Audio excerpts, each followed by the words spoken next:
I think that's reasonable. Now, we could look up at the end of this game and realize McCoy again was a big contributor. I mean, he's done that a couple times already this year.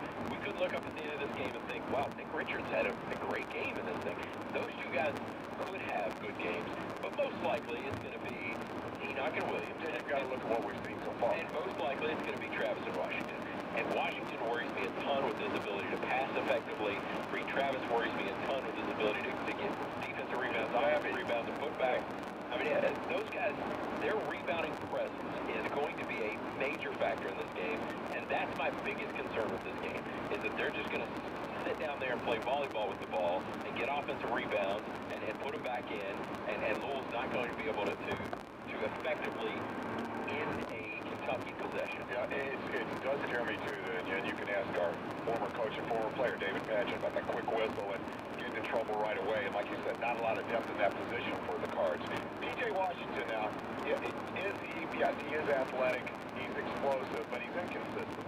I mean, if you, the Seton Hall game, here's an example. 29 points against Seton Hall, and then the next game against Utah, he gets 8. So, don't get me wrong, you're right. You've got to look at his entire body of work. He's a guy that I am worried about. And Reed Travis, I've already mentioned, I'd like to have that kid. I mean, he is a guy that let's get him out from underneath us.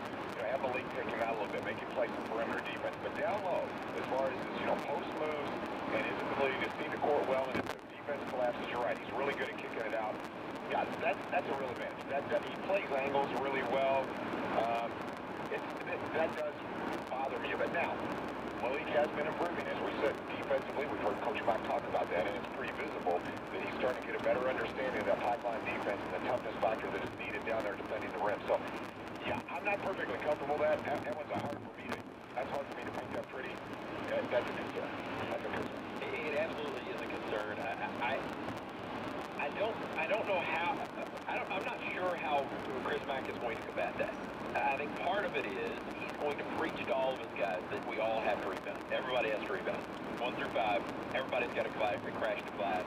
I think the other part of it is, and we may have seen a preview of this, they may have tipped their hand just a little bit the other day, when Christian Cunningham was asked about the perimeter advantage, he said, we've got to play downhill, which I'm sure is a phrase Chris Mack has said.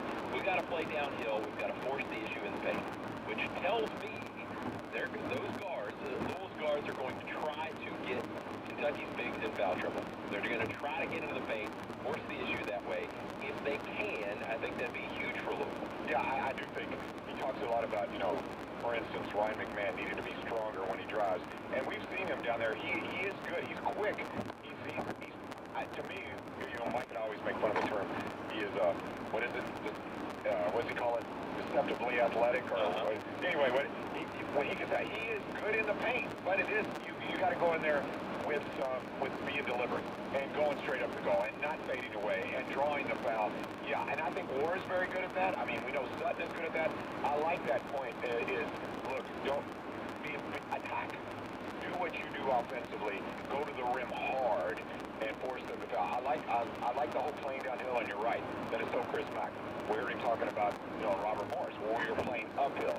Let's play downhill. Sounds good to me. I like it. Playing downhill sounds fun. I mean, it's a lot easier to run downhill. It's all a lot easier to play downhill. It's about being aggressive, right? Deliberate. But I think it's a good visual as well. If you're a guard out on the perimeter, just envision that the goal of the paint is sunken, and that you're going towards that. Everything's going towards that. I like that visual. I like that a lot. Apparently, the Cards are out there warming up right now. At least a few of them are out there warming up right now.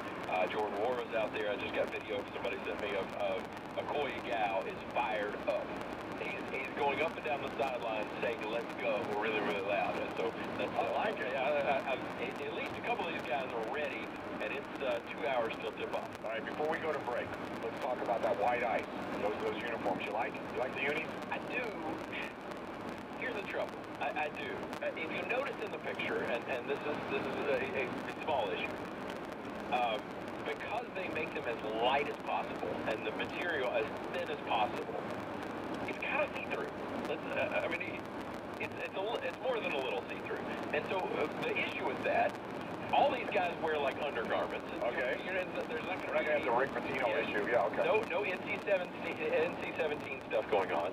But they all wear undergarments. The trouble is, they've got like these padded leg things and the padded chest things, and those aren't white. Compression shorts, they're black. Yeah, and those aren't white.